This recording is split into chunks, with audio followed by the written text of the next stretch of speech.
சூழல், கருணாநிதியுடைய உடல்நிலை, மெலிந்து கிடக்கக்கூடிய உடல்நிலை எல்லாம் பார்த்து ஒரு பக்கத்தில் கண் கலங்குகிறது. அதை மீறி கருணாநிதியினுடைய இந்த வேகத்தை பார்த்து எனக்கு சிரிப்பு பொத்துக்கொண்டு வந்தது. அண்ணா அப்படியே பதிவு பண்றாரு. சிரிப்பு பொத்துக்கொண்டு வந்தது.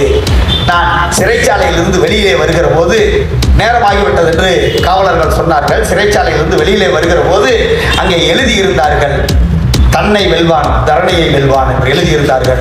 அப்படியே என் தம்பி கருணாநிதி பொருந்தும் என்பதை நான் புரிதான். கருணாநிதி அன்னைக்கே எழுதுகிறார். கலைஞரை பற்றி அண்ணா எழுதுகிறார். 65 67 தேர்தலுக்கான மாநாடு நடக்கிறது. கலைஞர் அண்ணாவிடத்திலே சொல்லுகிறார், இந்த தேர்தலில் நான் ஒரு வியூகத்தை கொடுக்கிறேன். இந்த வியூகத்தை சரியாக செயல்படுத்தினால் 67ஆம் ஆண்டு தேர்தல் களம் நமக்கானது. நாம் அந்த ஆட்சி அதிகாரத்தை பிடித்துவிட முடியும். அண்ணா சொல்றார், 15 இடம் பிடித்தோம், 50 இடம் பிடித்திருக்கிறோம், ஒரு 25 சேர்த்து 100